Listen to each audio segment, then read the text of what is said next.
మొరటోడు అని వాళ్ళు వీళ్ళు ఎన్నెన్ని అన్న పసి పిల్లవాడు నవ్వాడు.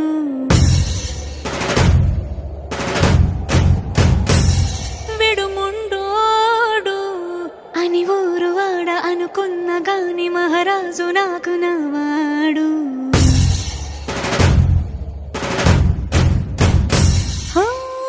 మాట పెడుసైనా మనసులో వెన్న రాయిలా ఉన్నవాడిలోన దేవుడెవరికి తెలుసును నాకన్నా.